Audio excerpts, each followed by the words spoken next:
Tarkkaavaisemmat, terve, käy perillä. Tarkkaavaisemmat kuulijat ovat havainneet, että tämä aihe on ollut joskus aikaisemminkin, ja tosi on, tämä aihe on ollut joskus aikaisemminkin.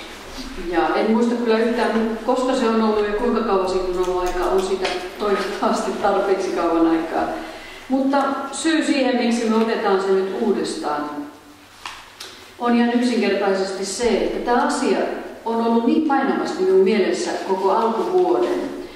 Ja mitä enemmän minä olen sitä tutkinut ja uudestaan palannut ja uudestaan katsellut, niin aina vaan painavammin on tuntunut, että täällä on sellaisia näkökulmia, joita pitää jälleen kerran muistuttaa meille jokaiselle. Ennen kaikkea minä puhun itselleni, mutta toivottavasti myös teille tässä ohessa. Ja katsotaan, löydetäänkö mitään uutta edelliskertaan verrattuna. Ja minä kyllä väitän, että jos siitä edelliskerrastakaan mitään muistaa, että ei se mitään haittaa, vaikka otetaan uusiksi tämä kohta. Eli me ollaan 4. Mooseksen kirjassa luvussa 13 ja 14. Kaalebin toisenlainen henki, toisenlainen mieli, toisenlainen näkökulma on meillä tämän ilon aiheena. Ja me ollaan nyt siinä kohdassa, kun Mooses lähettää tiedustelijoita Kanaanin maahan. Herra sanoi Moosekselle, lähetä miehiä tutkimaan Kanaanin maata, jonka minä annan israelaisille. Lähettäkää sinne yksi mies joka heimosta, kunkin heistä tulee olla sukunsa päämies. Mooses lähetti heidät matkaan Paranin autiomaasta Herran ohjeen mukaisesti. He olivat kaikki israelaisten päälliköitä. Eli nyt ollaan tultu erämaan vaelluksella siihen kohtaan, että ollaan ihan Kanaanin maan rajoilla. Ollaan ihan siellä huulilla, ollaan ikään kuin astumassa Kanaanin maahan. Kaikki on valmiina sitä varten, että nyt mennään ja otetaan haltuun se, minkä Jumala on luvannut. Mistä Jumala on niin moninkertaisesti, monin tavoin jo puhunut sen vaelluksen aikana. Ja Mooses lähettää nyt nämä 12 miestä tutkimaan tätä maata. Ja miehet ovat 40 päivää siellä reissussa. Ja lähettäessään miehet tutkimaan Kanaanin maata, Mooses sanoi heille, kulkekaa ensin Negeviin ja sieltä edelleen vuoristoseuduille. Katselkaa millainen maa se on ja millaisia ovat siellä asuvat kansat. Ovatko ne väkeviä vai heikkoja? Onko asukkaita vähän vai paljon? Katsokaa, onko se maa hyvä vai huono ja asuvatko ihmiset avoimissa kylissä vai muurien suojaamissa kaupungeissa. Katsokaa, onko maaperä viljava vai karu ja kasvaako siellä puita. Pysykää rohkeina ja tuokaa palatessanne hedelmien siitä maasta. Oli näet se aika vuodesta, jolloin ensimmäiset viinirypäleet kypsyivät.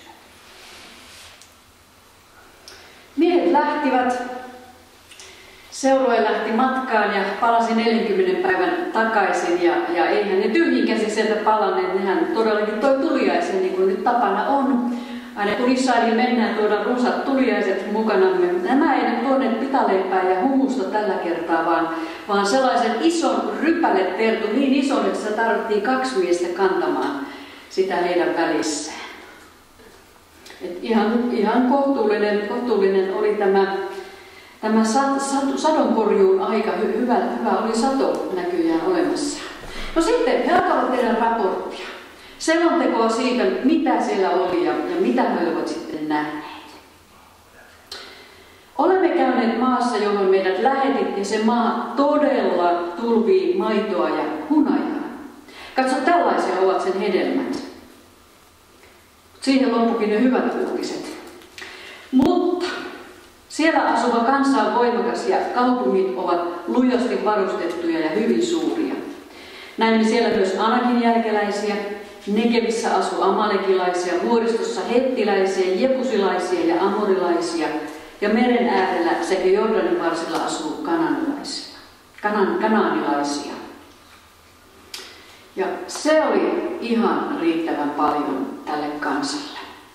Kansa alkoi huutaa Moosesta vastaan, mutta Kaaleb tyydytteli sitä.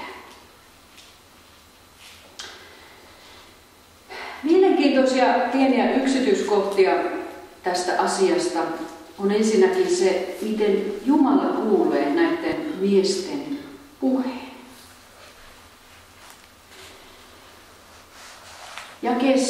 Luvussa 14 jakeessa 37 Jumala sanoo tällä tavalla. Koska he olivat yllyttäneet kansan kapionoimaan Moosesta vastaan puhumalla pahaa Herran lupaamasta maasta. Ja tämä on ensimmäinen asia, joka minua on tänä keväänä erityisen voimakkaasti puhutellut. Jumala reagoi näin suurella voimalla siihen, mitä hänen maastaan on puhuttu. Jumala siis kuuntelee meidän puheita. Jumala on kiinnostunut siitä, mitä me puhutaan. Jumala, joka tuntee meidän sydämet, etsii totuutta salatuimpaan saakka, näkee sen, mitä meidän sydämessä on, näkee, mitä meidän ajatuksissa on ja kuuntelee meidän puheita. Ja nyt tämä kansa alkoi puhua pahaa siitä maasta, joka oli Jumalan lupaama, ihana maa, Kanaanin maa, tuolle kansalle omistettu ja osoitettu. Siis puhumalla pahaa Herran lupaamasta maasta. Sanoilla on valtava voima. Sanoilla me voidaan siunata ja sanoilla me voidaan kirjoittaa. Ja se ei ole todellakaan samantekevää, mitä me suustamme päästetään. No meitä naisia nyt ihan aiheellisestikin sanotaan, että me nyt lörpötellään niin paljon, että eihän se nyt missään tunnu, koska ei sitä kukaan enää ota vakavastikaan. Ettekä työmiehet pääse yhtään sen helpommalla tässä kohtaa. Tämä koskee myös teitä ohimennen sanoen. Ja Jumala katsoo näin tarkasti meidän puheita. Ajattele toinen kohta. Jesaja 58 jakeesta 9. Tässä puhutaan sapatin oikeanlaisesta vietosta ja oikeanlaisesta paastosta. Ja Herra vastaa, kun kutsut häntä, kun huudat apua, hän sanoo, tässä minä olen. Jos hävität sorron ikeen keskuudestasi ja lopetat sormella osoittelun ja pahat puheet, jos annat nälkäiselle omastasi ja ravitset sen, joka kärsii puutetta, niin sinun pimeyteesi koittaa valo ja yön varjo muuttuu keskipäivän kirkkaudeksi. Ja Herra on alati ohjaava sinua. Aavikon pahteessakin hän elvyttää voimasi ja vahvistaa jäsenesi. Sinä olet kuin vehmas puutarha, kuin lähde, jonka vesi ei ehdy. Jos me tästä ajasta jotakin poimisin nopeasti, että mitä meidän ajassa on tällä hetkellä tapahtumassa, myös meidän kristittyjen keskuudessa, on juuri se sana, mistä Jeesus varoitti, mitä lopun aikana tulee tapahtumaan.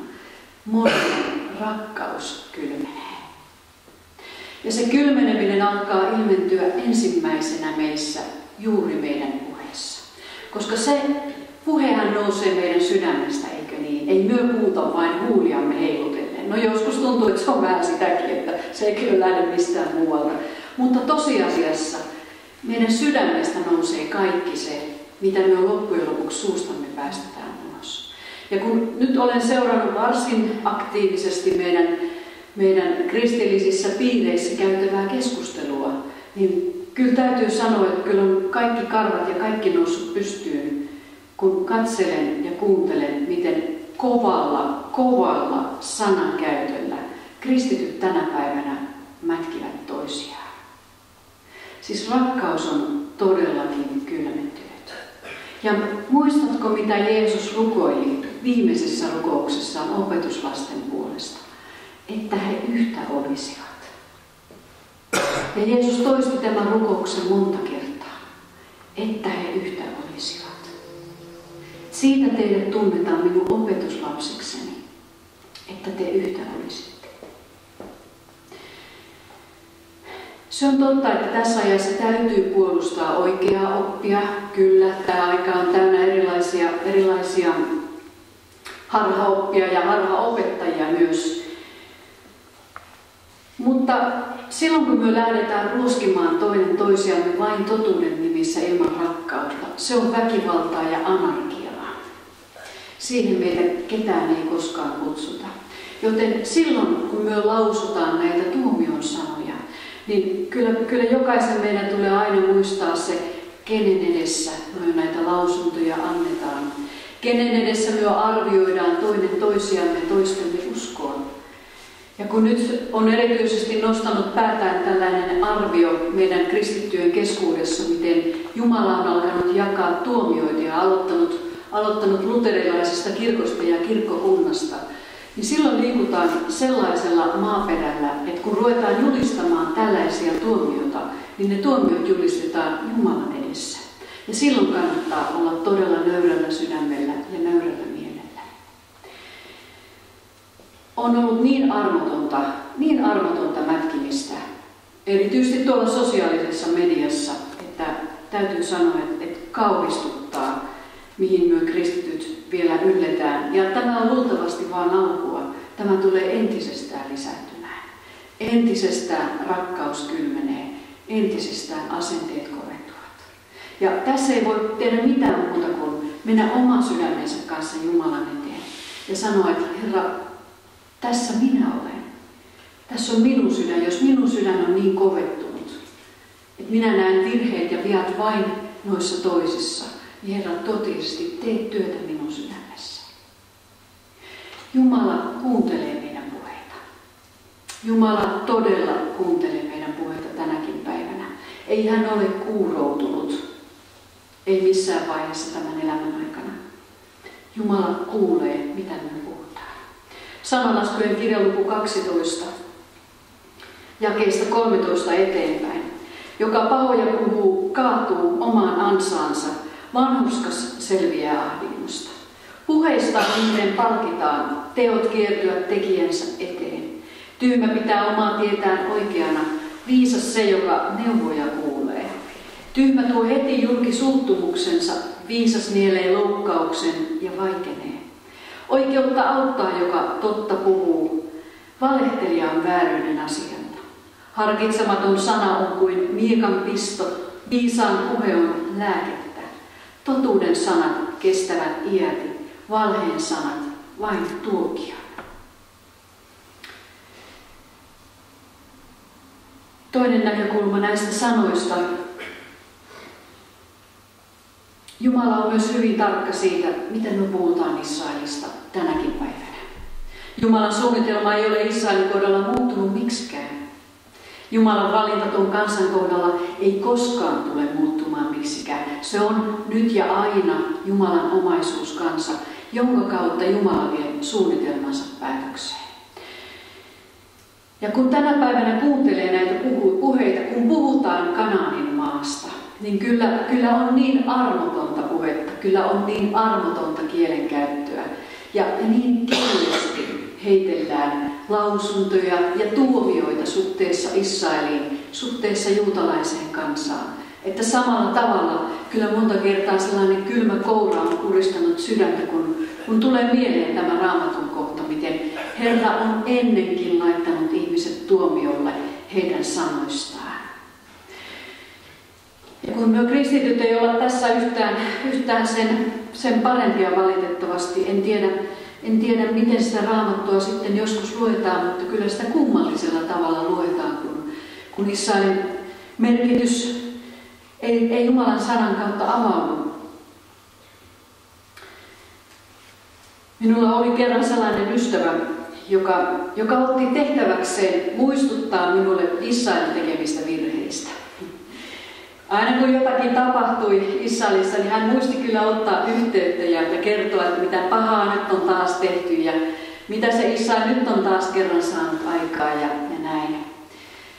Kristitty ihminen, ihan aidosti Jeesusta rakastava ihminen, mutta tässä kohtaa täysin sokaistunut. Ja toistuvasti yritin muistuttaa hänelle, että rakas ystävä, sinä vastaat itse sanoistasi Jumalan edessä. Kun sinä alat sanomasi syyttää Israelia, kun sinä alat nousta Israelia vastaan asenteellasi, se kuvaa vain sen, että sinun sydän on täysin kääntyneenä Israelin vastaan. niin sinä yksin seisot jonain päivänä näiden sanojesi kanssa Jumalan edessä. Meillä on armahtava ja rakastava Jumala, se on aivan totta, mutta meillä on myöskin pyhä Jumala, jonka sana ei tule koskaan muuttumaan, joka tulee laittamaan meidät jokaisen kerran tilille siitä, millaisia ratkaisuja ja valintoja tässä elämässä on tehty. Joten ystävät, tarkkaillaan meidän puheita. Kuunnellaan sitä, mitä myös suustamme päästetään. Millä tavalla me puhutaan toinen toisistamme. Ja silloin, kun meillä on aihetta moittimiseen, niin puhutaan vain Jumalalle. Murmutetaan Jumalalle. Kyllä hän kestää sitä paljon paremmin. Se on se Jaakobin kirjassa myös muistutettu kohta, että kieli on kova ase. Se sytyttää suuret metsäpalot, suuret tulipalot, kun sille antaa valtaa ja voimaa. Ja kuinka paljon lähtee vääriä juoruja, kuinka paljon lähtee vääriä tietoja sillä, että ohi mennä lipsautetaan jotain asiaa, vaikkei sitä edes tarkoitetakaan, mutta niin ne asiat vaan lähtevät etenemään. Että ollaan tarkkoja puheissamme. No, tämä nyt ensimmäinen näkökulma siitä, miten Jumala suhtautui Israelin kansaan ja siihen, mitä he puhuvat tästä Herran lupaamasta maasta. No sitten toinen asia. Eikö kuulkaa aika jännä juttu se, kun nämä 12 miestä 40 päivää tutkivat tuota samaa maata ja 12 miestä, joilla on täysin sama historia taustallaan. Kaikki nämä 12 miestä ovat tulleet saman matkan sieltä Egyptistä siihen hetkeen saakka. He on nähneet kaikki ne Jumalan ihmeet. He on nähneet, miten meret on avautuneet, miten Jumala on puhuttanut sotajoukot meren ja pelastanut israelaiset. He on nähneet, miten on saanut mannaa taivaalta, miten Jumala on lähettänyt viiriäisiä. He on nähneet, miten kalliosta tulee vettä. He on nähneet, miten Jumala on sotinut heidän puolestaan. Eli Jumalan ihmeitä ilman määrää. Sen he kaikki ovat nähneet. Kaikki ne 12. Ja he ovat kuulleet, mitä Jumala on puhunut tuosta maasta. Nähneet ne lupaukset ihan silmiensä edessä. Ja sitten nämä 12 alkavat antaa tätä raporttia. Ja 10 heistä on sitä mieltä, että ei varmana mennä tuohon maahan. No way, ei ikinä mennä tuohon maahan. He sanovat näin. Maa, jota kävimme tutkimassa, vie hengen niiltä, jotka sinne asettuvat. Kaikki ihmiset, jotka siellä näimme, olivat hyvin kookkaita. Näimme siellä myös jättiläisiä, jättikokoisia, anakilaisia. Me tunsimme itsemme heidän edessään pieniksi kuin heinäsirkat. Ja sellaiselta me varmaan näytimmekin heidän silmissään. Silloin kansa alkoi itkeä ja parkua ja valitti koko yön. Kaikki israelaiset nurisivat Moosesta ja Aaronia vastaan. Ja näin se sitten jatkui. Mutta sitten Kaaleb alkaa puhua tällä tavalla. Me hyökkäämme sinne heti ja otamme maan haltuumme. Me pystymme siihen.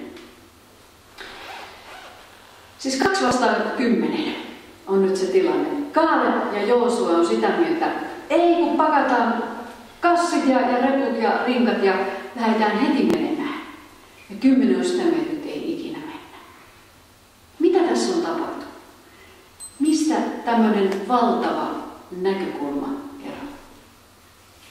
No jos minä nyt laittaisin tähän pöytään pullon, jos on vettä niin puolella, niin osa teistä on ihan varmasti sitä mieltä, että joo, siinä on enää puolet jäljellä siinä pullossa. Ja osa on sitä mieltä, että siinä on vielä puolet jäljellä siinä pullossa. Jokin aika sitten meille kerrottiin golfpelaaja Mikko Ilosen golfturnauksesta. Oli 2 täysin erilaista lehtiotsikkoa samasta turnauksesta. Ensimmäinen kertoi tällä tavalla, että Mikko Ilonen romahti 2. Ja toinen otsikko oli, että Mikko Ilonen pelasi hienon turnauksen ja sijoittui 2. Kysymys on näkökulmasta. Mistä näkökulmasta myö näitä asioita katsellaan? Ja nyt puhutaan ihan koko elämän kysymyksistä. ihan koko elämän kattavasta kysymyksestä. Millä tavalla me tähän elämään suhtaudutaan?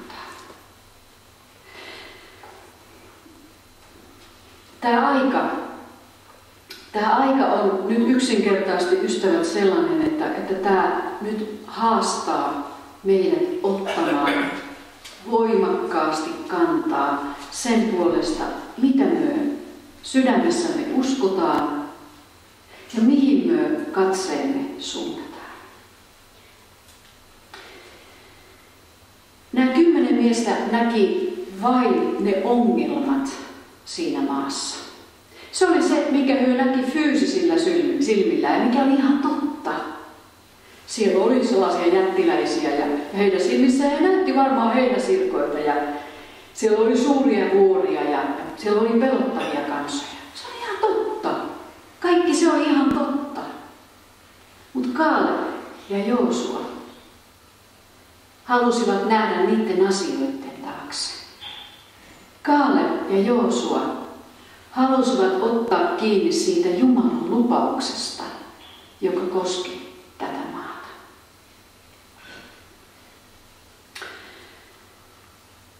Kysymys on siitä, mistä näkökulmasta me tähän elämään suuntaudutaan.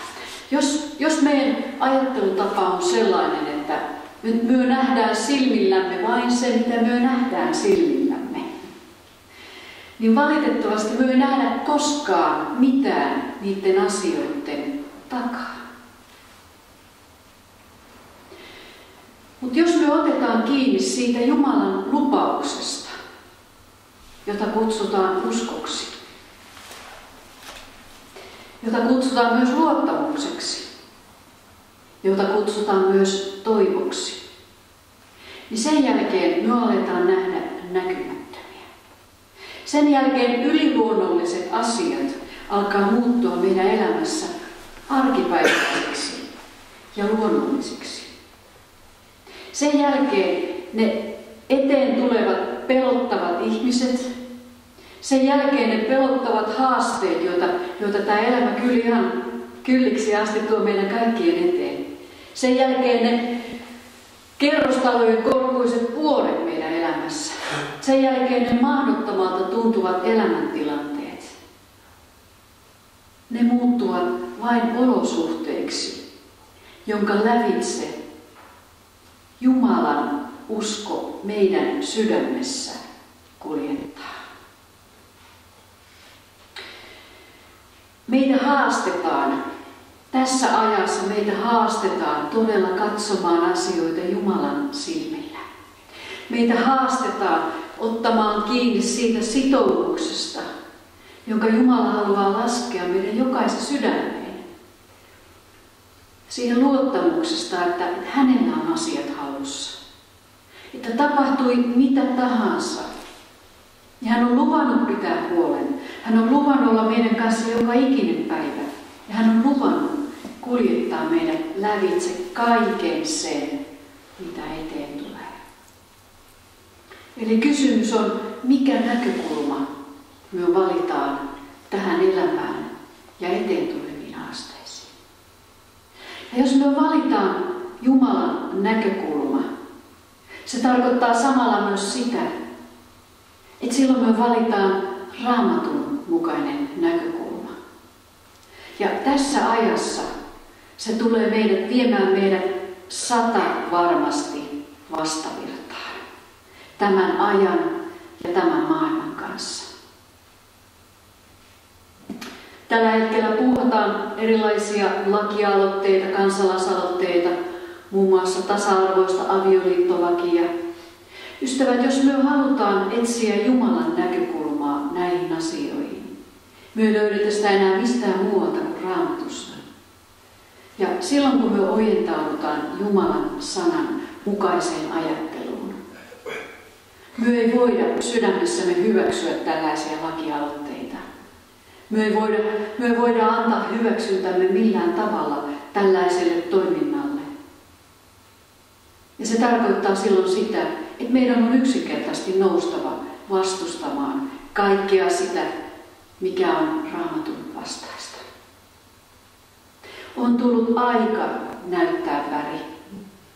Ja vain meistä jokainen omassa sydämessään tekee sen ratkaisun, minkä näkökulman me valitaan näissä kysymyksissä.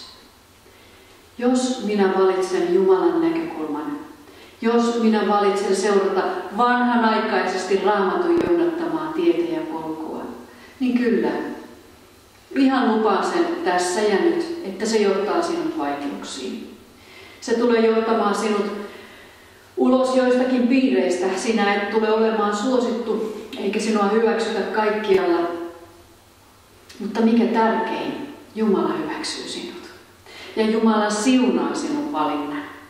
Aina kun me tehdään valinta Jumalan puolesta, aina kun me tehdään valinta Jumalan näkökulman puolesta, aina kun me valitaan seurata Jumalan sanaa kirjaimellisesti, me valitaan Jumalan näkökulma ja Jumalan siunaus lepää silloin meidän elämässä. Ja sen jälkeen onko millään enää mitään väliä? Mitä maailma meille sanoo? Jos Jumala on minun puolella, kuka voi olla minua vastaan?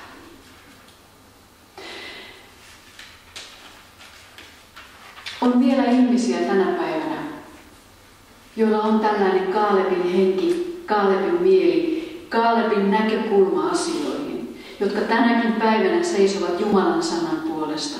Ystävät, liitytään niihin joukkoihin. Todella haastan voimakkaasti tänä iltana. Liitytään niihin ihmisiin, jotka omistavat Jumalan näkökulman sydämessään.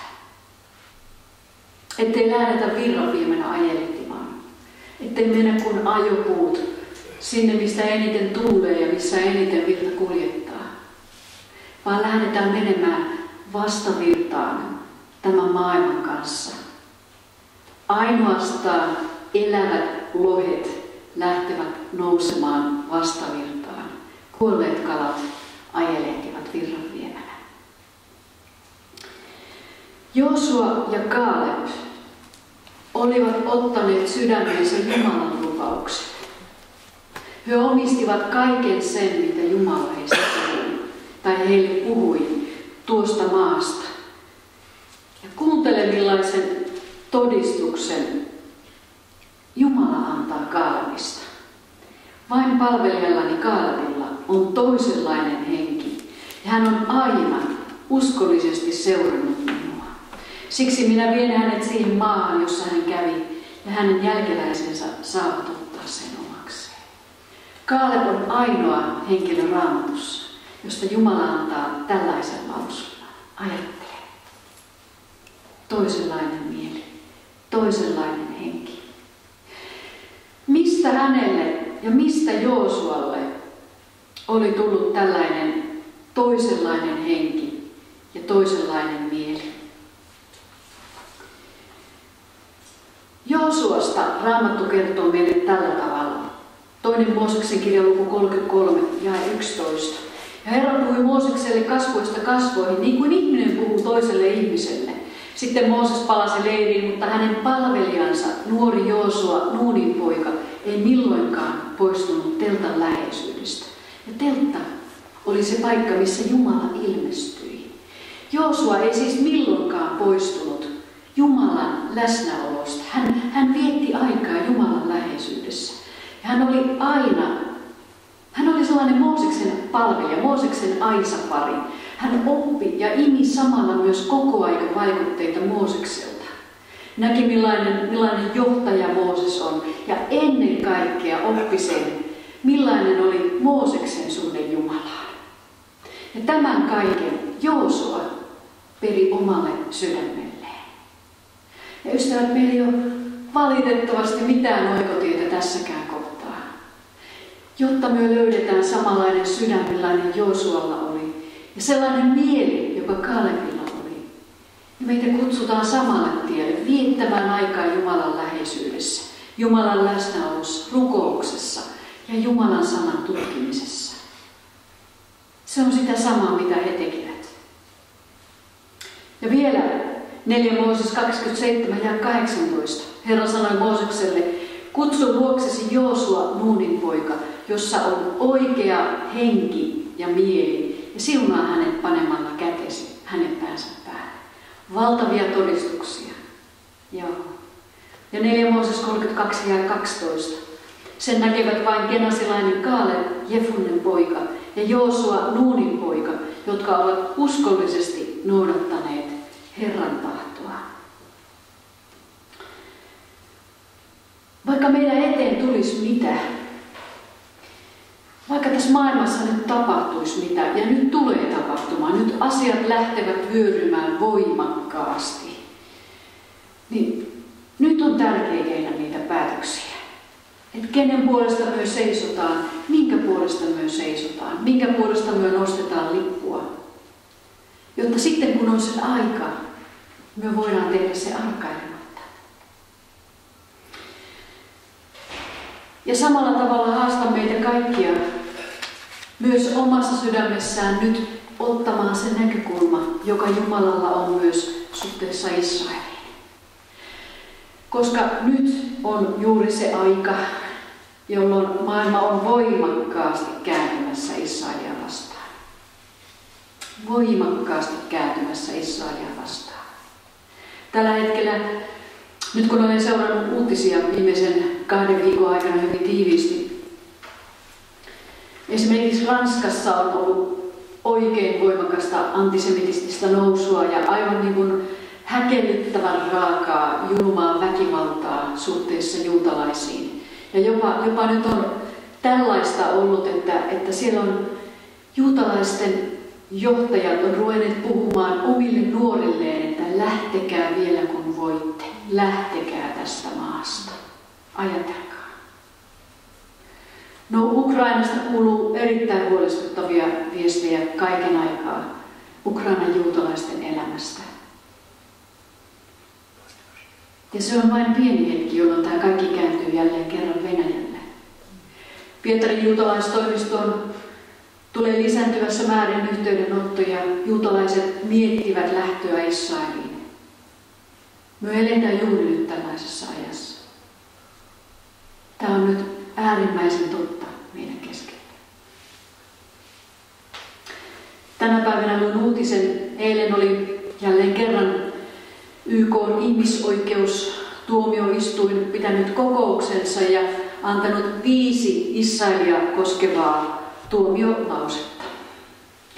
Israel on jälleen kerran syypää kaikkeen, mitä tapahtuu Juudean, Samarian ja Gaasan alueella. Israel yksin on syypää kaikkeen siihen, mitä siellä tapahtuu. Ja paljonko siinä neuvostossa nyt on jäseniä? Onko siinä 47 eri maasta, jos muistan oikein? Kukaan ei tällä hetkellä aseta kyseenalaiseksi siellä neuvostossa, mitä Venäjä tekee. Kukaan ei aseta kyseenalaiseksi, mitä Syyriassa tapahtuu, ja siellä on kuollut varmaan, no en edes uskalla arvata, kuinka kauheasti siellä on kuollut ihmisiä. Ja sitten Israel nostetaan 5 eri tuomiolla jälleen kerran esille. Siis tämä on ihan järjetöntä. Kun tämä nyt sanotaan niin kuin suomeksi selkeästi, tämä on ihan järjetöntä. Tässä ei ole niin kuin enää minkäänlaista loogista ajatteluakaan YK:n toiminnassa ja siinä, mitä tapahtuu Euroopassa. Joten se näkökulma, ystävät, se näkökulma on tänä päivänä niin tärkeä, mikä näkökulma me otetaan näihin asioihin. Jos me otetaan Jumalan näkökulma suhteessa Israelin ja juutalaiseen kansaan, me ei voida millään tasolla hyväksyä näitä tällaisia ratkaisuja. Ja meidän täytyy nousta vastustamaan. Jos me muuta voidaan omalla paikallamme tehdä, me voidaan aina rukoilla. Ja se on valtava ase. Sitä me voidaan jokainen tehdä. Se ei vaadi meiltä mitään. Ja ketkä voivat, niin noustaan vastustamaan julkisesti. Noustaan vastustamaan boikotteja. Noustaan vastustamaan pahoja puheita. Noustaan vastustamaan maailman henkeä, joka sanoo, että Israel on tuhottava ja juutalainen kansa työnnettävä Välimereen.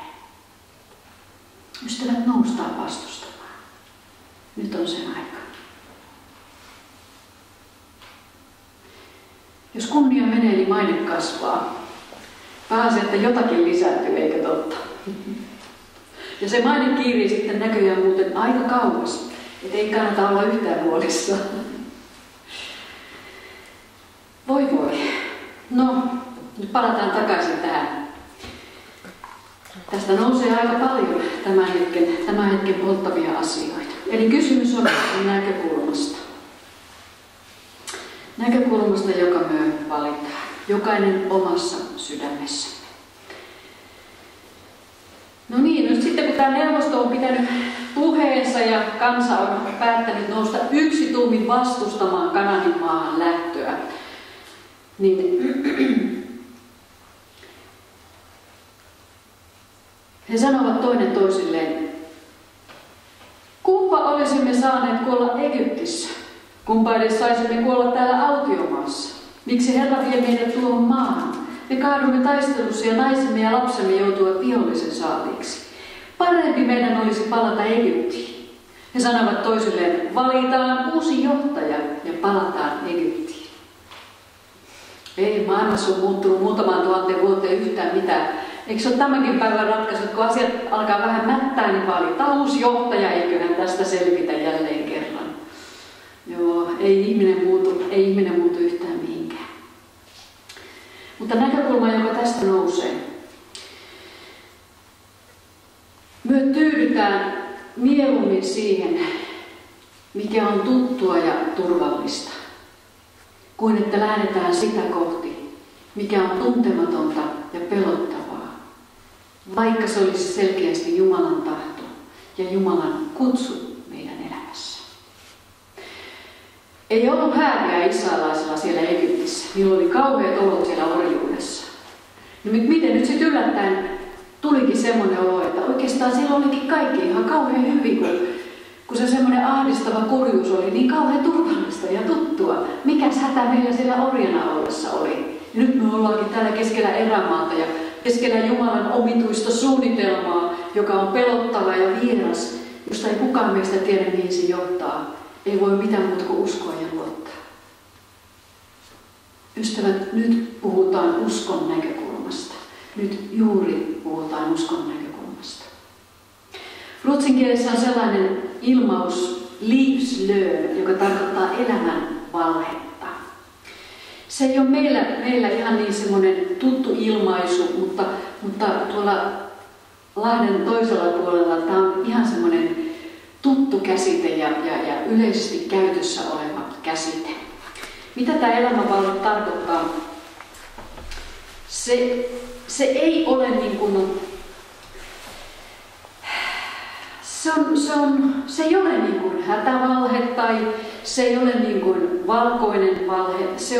Elämänvalhe on semmoista vähän niin kuin vakavampaa laatua oleva asia. Se on sellainen harkitumpi oleva elämäntapa ja se on sellainen myöskin tietyllä tapaa hyväksyttävämpi oleva elämäntapa. Ja minä kuvailen nyt vähän, mitä elämänvalheella tarkoitan.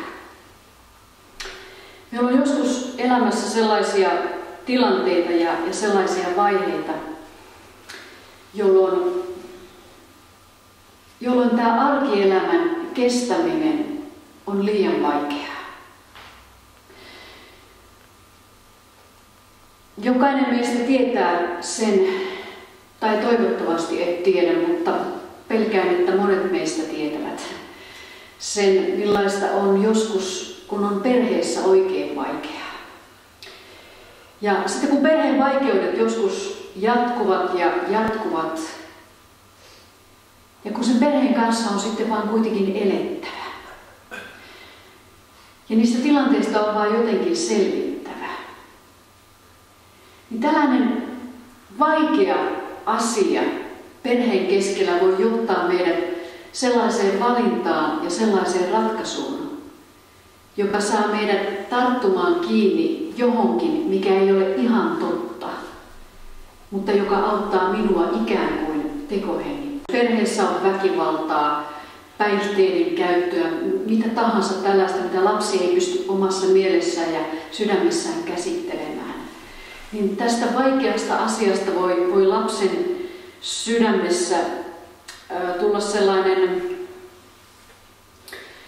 sellainen iso möykky, joka täytyy ikään kuin pakata psyykkisesti johonkin suojakelmuun sisälle ja jättää käsittelemättä ja ulkoistaa se itsestään ja elää ikään kuin niin ei olisi. Ja psykologikirjailija Tommi Helsteinen kuvaa teoriallaan virtahevosta olohuoneessa sitä, miten jatkuvasti suojautuvalle lapselle kehittyy myöhemmin sellainen valeminä.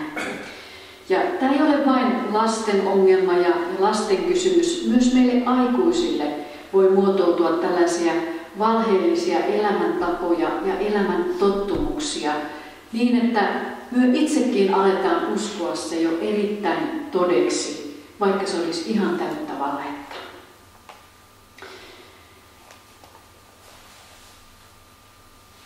Joskus se vain on niin, että kestääkseen arkea joutuu kehittelemään elämäänsä erilaisia selviytymismekanismeja.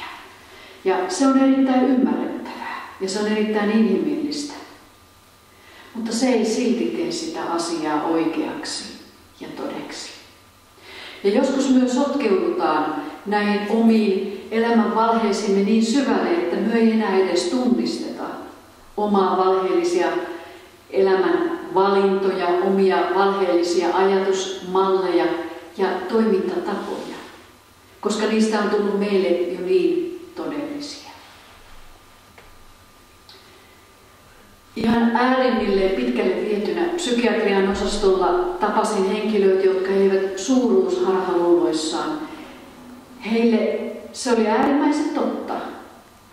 Ja vaikka kaikki muut tiesivät, miten surullista ja kammottavaa se on, kun sairas mieli kehittää kaikenlaista. Mutta näille ihmisille se oli äärimmäisen totta. Mutta täällä arkielämässä tämä elämän valhe toteutuu meidän jokaisen elämässä tavalla ja toisella. Vähän pienempään muotoon pakattuna ja vähän kauniimmin siloteltuna. Mutta Jumala, joka etsii totuutta salatuimpaan saakka, etsii totuutta meidän elämässä jokaisella alueella ja pyytää meitä ojentautumaan totuudelliseen elämään, myös elämän valinnoissa ja ratkaisuissa, silloinkin kun ne on kipeitä. Tämä elämän valhe suojelee meitä kipeältä totuudelta ja se edistää meidät kipeältä totuudelta. Mutta valitettavasti se ei myöskään silloin avaa meille koskaan täyttä elämää, vaan elämä menee pikkusen vähän niin kuin siinä valheessa eläessä. Ja muistan kerran sairaalassa, kun eräs ihminen sanoi, että elämä oli vähän kuin läheltä piti tilanteet. Ei koskaan ihan oikeasti omalta tuntunutta, eikä omalle kohdalle osunutta. Ja tämä on pahimmillaan se, mihin elämän valhe meidät johtaa. Sen tähden se, jos me halutaan tehdä palvelus omalle elämällemme, omalle itsellemme, on se, että me pyydetään Jumalan totuutta meidän sydämeen. Totuutta, joka kyllä tekee kipeää, mutta totuutta, joka tuo myös vapauden meidän elämään ja auttaa meidän näkökulmaa ojentautumaan Jumalan sanan mukaiseksi. Roomalaiskirja luku 12, siellä meille sanotaan, Jumalan armahtavaan laupeuteen vedoten kehotan teitä, veljet, antakaa koko elämänne pyhäksi ja eläväksi, Jumalalle mieluisaksi uhriksi. Näin te palvelette Jumalaa järjellisellä tavalla. Älkää mukautuko tämän maailman menoon, vaan muuttukaa, uudistukaa mieleltänne niin, että osaatte arvioida, mikä on Jumalan tahto, mikä on hyvää, hänen mielensä mukaista ja täydellistä. Israelin kansan elämänvalhe oli se, että he eivät uskaltaneet eivätkä pystyneet katsomaan sitä totuutta, jonka Jumala heidän eteensä laski. He mieluummin ottivat kiinni siitä vanhasta valheesta ikään kuin se olisi ollut parempaa. Ja näin se valitettavasti meidänkin kohdallaan monta kertaa. Me ei uskalleta tehdä elämässä sellaisia ratkaisuja, jotka vievät meidät ulos mukavuusvyöhykkeeltä vain siksi, kun se missä ollaan on niin tuttua ja turvallista. Ja se mikä edessä on, sekin niin Jumala meitä kutsuu uskossa ja luottamuksessa astumaan, kun se on pelottavaa. Niin useat meistä eivät uskalla ottaa niitä askelia. 5 vuotta sitten, kun minä punnitsin elämääni ankarasti ja mietin Lappeenrannasta lähtöä ja muuttoa, niin minun ympärillä oli ystävällisiä, erittäin hyvää tarkoittavia ihmisiä, jotka kyllä vakuuttivat, miten suuri erehdys on muuttaa Sulkavalle Jumalan selän taakse asumaan. No nyt 5 vuoden jälkeen täällä Jumalan selän takana asuneena olen havainnut, kuinka paljon täällä on elämää ja kuinka paljon täällä on Jumalan synnyttämää elämää. Ja miten monasti olen kiittänyt siitä, että uskalsin lähteä vastoin ihmisten mielipiteitä ja seurata Jumalan kutsua, koska niin selvästi olen nähnyt, että tämä oli siunattu ratkaisu. Joten älä pelkää ottaa niitä askelia. Silloin kun Jumala kutsuu sinua johonkin uuteen, silloin kun Jumala valmistaa sinua johonkin uuteen, niin uskalla päästää niistä kukkakepeistä, joita siinä ympärillä on ja jotka pyrkivät sitä meidän rakennelmaa vaan pitämään pystyssä. Anna niiden mennä. Ja katso, mihin Jumala sinua vie. Koska se, kun Jumala kuljettaa sinua eteenpäin, se on aina siunattu tie. Se on aina siunattu valinta, kun teet valinnan Jumalan puolesta. Joosua ja Kaaleb valitsivat tämän tien. He on saaneet Jumalan silmissä valtavan todistuksen, huikean todistuksen. Ja nämä 10 miestä valitettavasti valitsivat sen turvallisen vaihtoehdon, nähdä vain sen, mitä silmillään näkivät, eikä uskoa yhtään kauemmas, eikä yhtään pidemmälle.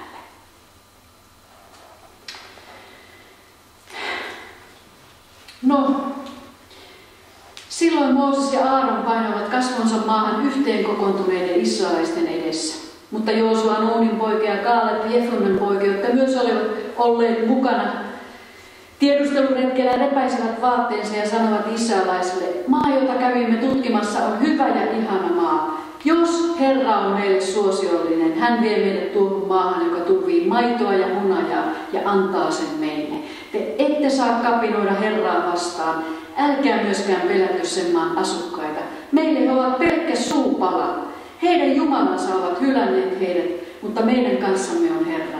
Älkää siis pelätkö heitä. Ajattele, mikä näkökulma. Kaiken sen jälkeen, kun kansa meinaa käydä kivittämään heitä, siellä ollaan jo kivenmurikat käsissä, ja vielä Kaaleb nousee seisomaan. Vielä Kaaleb valaa uskoa ja henkeä ja puhuu Jumalan totuuksia, muistuttaa Jumalan lupauksista. Ystävät, me tarvitaan nyt tällaisia ihmisiä tässä ajassa. Voisitko sinä olla tällainen henkilö? Voisitko sinä olla tällainen mies, tällainen nainen, joka nousee tätä maailmaa vastaan, muistuttamaan Jumalan lupauksista, muistuttamaan Jumalan suunnitelmasta, muistuttamaan Jumalan sanasta? Ystävät, meidän on todellakin, nyt on aika lyöttäytyä yhteen. Ei anneta saatanan repiä meitä erilleen ja ei anneta maailman kiskoa meitä jonnekin tuonne Huitsin Nevadaan. Ties mihin meidän ollaan kaikkia viemässä, vaan nyt on aika tiivistyä yhteen. Nyt on aika todellakin etsiä se yksi sydän, yksi henki, yksi usko. Ja etsiä se Jumalan näkökulma. Ja nousta vastustamaan tämän maailman menoa ja tämän maailman meininkiä. Ja kaikkea sitä, mitä meidän tiedotusvälineet on tällä hetkellä turvillaan. Me mennään viimeiseen näkökulmaan.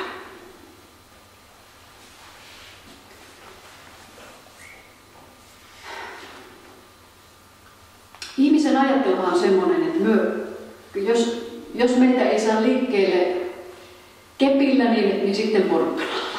Eikö niin? Et jos meitä ei pelottelemalla saada liikkeelle, niin vähintään sitten lahjomalla. Eikö se ole se lasten kasvatusmenetelmätkin, että se lahjonta on se kaikkein tehokkain monta kertaa.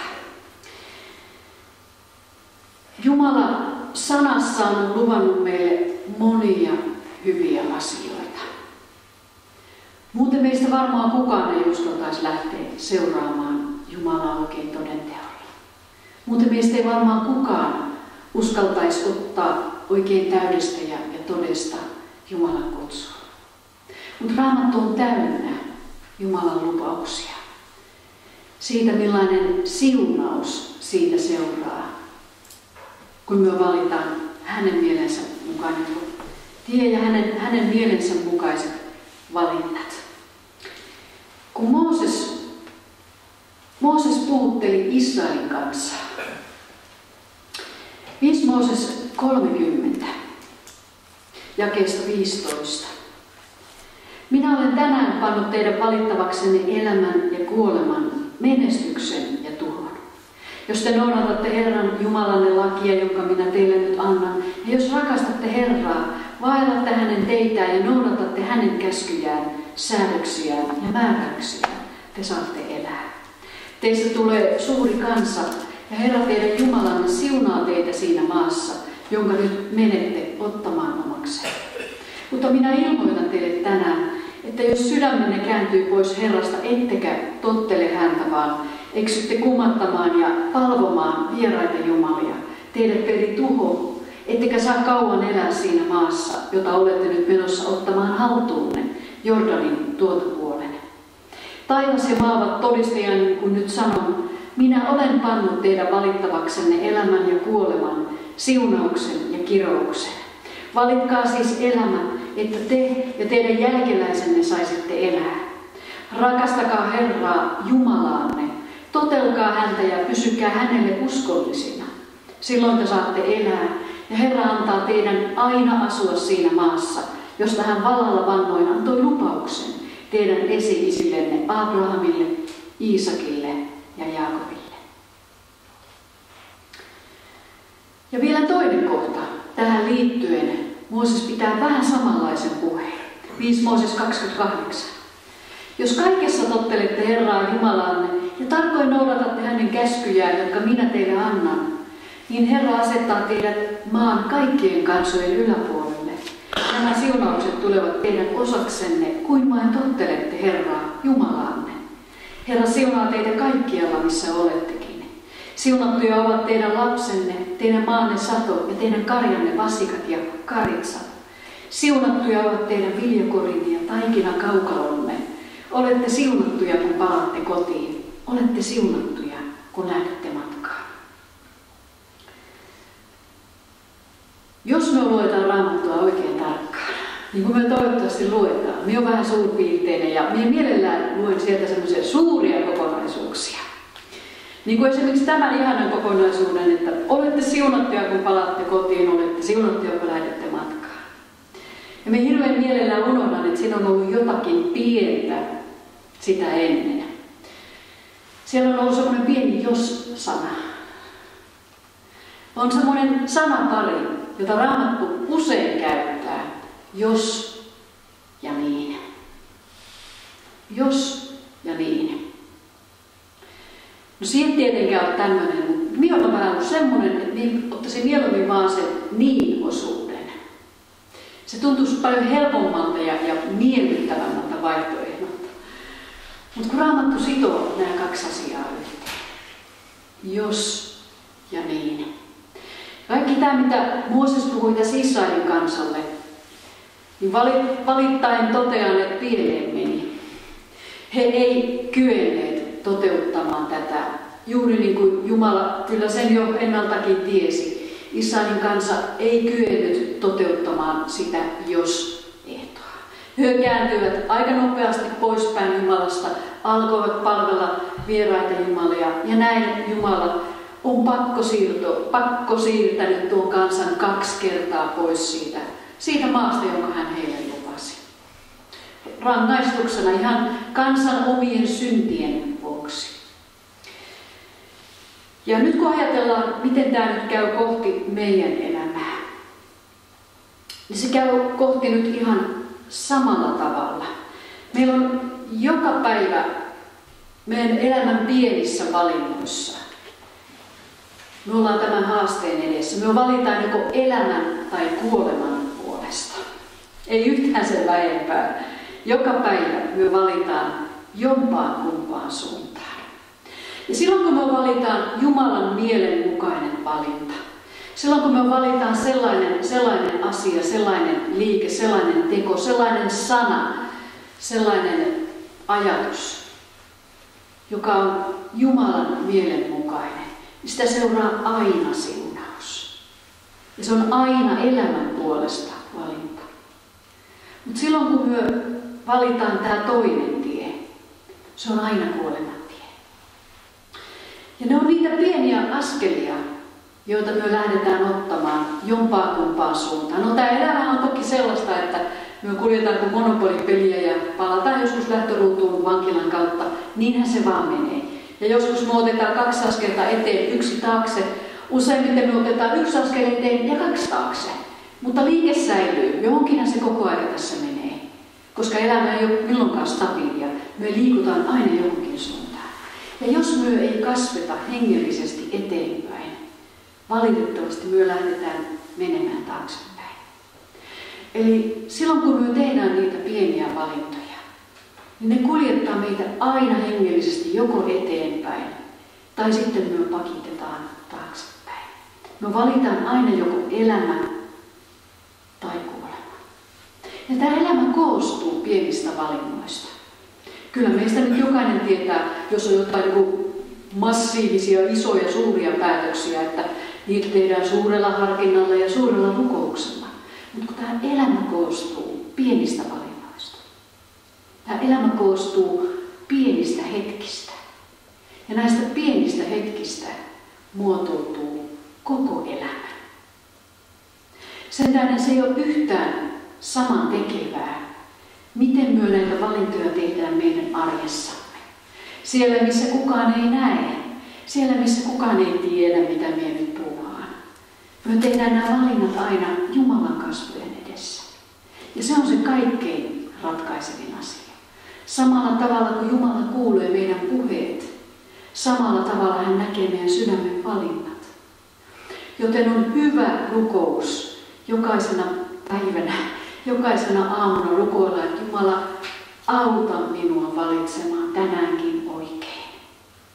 Että sinun hyvä, pyhä henkesi ohjatkoon minua tänään oikeaa ja hyvää tietä. Että me valitaan elämän puolesta jokaisena päivänä. Tämä elämä on niin arvokas lahja. Tämä elämä on niin hieno ja suuri, kallisarvoinen asia. Ainakin minä haluaisin elää täydesti jokaisen päivän niin kuin täyden siunauksen kanssa. Ja varmasti sinäkin haluaisit, eikö niin? Joten tehdään niitä valintoja. Valintoja Jumalan puoleen, elämän puoleen. Ja tutkitaan Jumalan sanasta, mitä ne valinnat on, mitä ne valinnat meitä edellyttää. Eli mihinkä meitä haastetaan. Uskon tiellä kulkeminen on hyvin arkista kamppailua. Se nimenomaan toteutuu meidän elämän arjessa, tämä kaikki. Ei kai se muuten niin hankala olisikaan. No, tämä päättyi huonosti Israelin kohdalla tässä paikassa tämä valinta. Jumala teki päätöksensä ja valitettavasti vain palvelijallani Kaalebilla on toisenlainen henki. Näin hän sanoi. Ja niistä miehistä, jotka olivat käyneet tiedusteluretkillä, jäivät eloimaan Joosua, Nuunin poika, ja Kaaleb, Jefunnen poika, ja Mooses.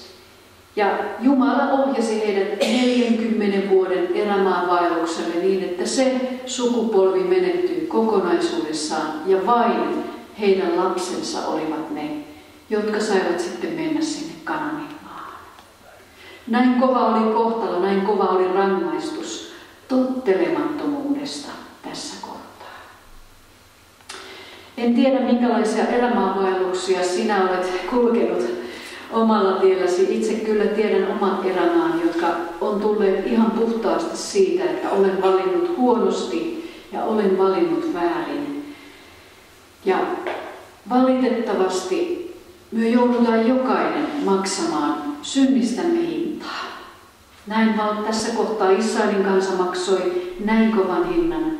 Jumala on sanonut ja lupaa tänäkin päivänä, että myös saadaan kaikki meidän synnit anteeksi, kun me häneltä niitä pyydetään. Mutta hinta me joudutaan niistä maksamaan. Ja ainakin omakohtaisesti totean, että se on ollut hyvä asia. On ollut karvasta kalkkia niellä se synnin hinta ja ne synnin seuraukset, jotka minun synnilliset valinnat ja synnilliset ratkaisut on aiheuttaneet. Mutta mikään muu ei ole myöskään tässä elämässä opettanut niin tehokkaasti kuin se erämaan vaellus sen jälkeen, kun tietää, että omasta suuresta syystäni, eikä kenenkään muun vuoksi. Se on armoa, ystävät. Se on armoa, että me saadaan oppia tälläkin tavalla tuntemaan itseämme. Mutta kaikkein suurinta armoa on todellakin se, että myös saadaan ne synnit anteeksi. Muuten täällä ei kukaan meistä selviäisi mitenkään perin. Eli lyhyt yhteenveto, ystävät. Näkökulma. Valitaanko me Jumalan näkökulma vai maailman näkökulma? Valitaanko me elämä vai valitaanko me kuolema? Se on meidän jokaisen ratkaistavissa omassa sydämessä. Rukoillaan yhdessä.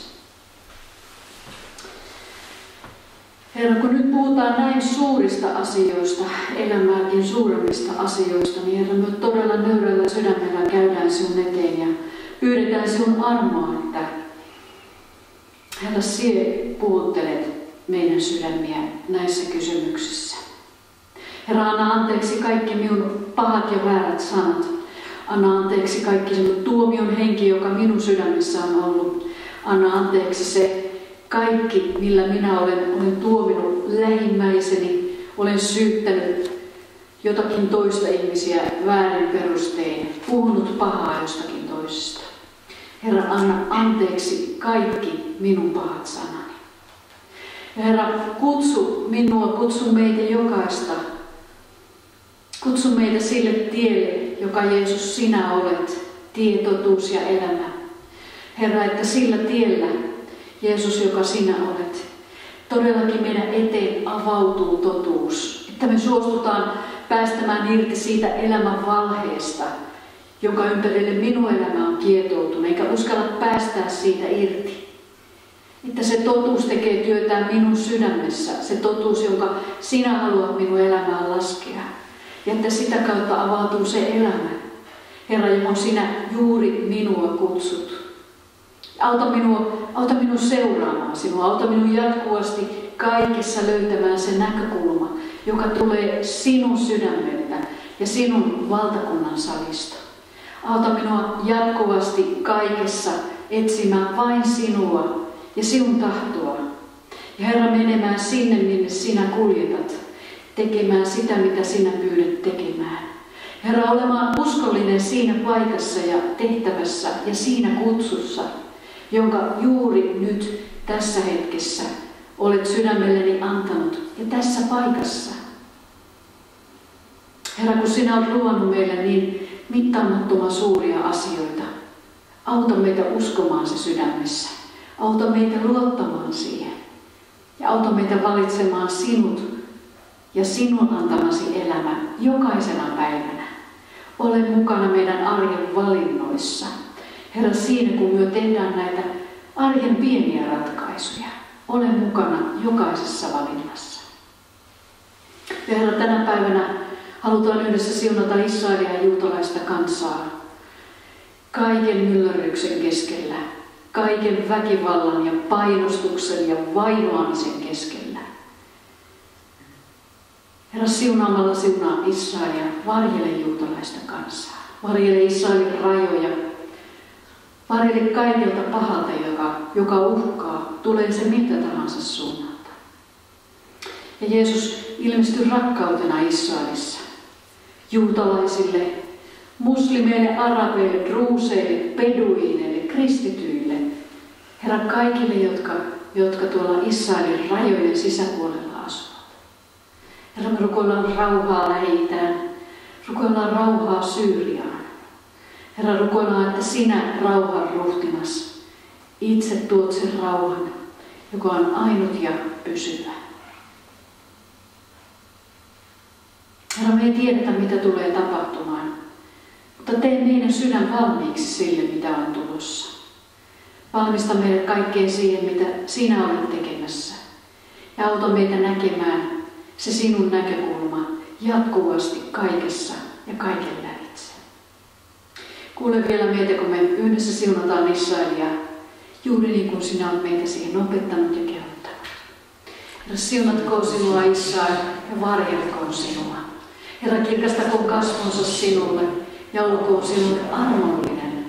Herra, kääntäköön kasvonsa sinun puoleesi ja antakoon sinulle rauhan, Isän ja Pojan ja Pyhän Hengen nimeen. Amen. Meidän Herramme Jeesuksen Kristuksen armo, Jumalan Isän rakkaus ja Pyhän Hengen osallisuus olkoon sinun kanssasi nyt aina ja iankaikkisesti.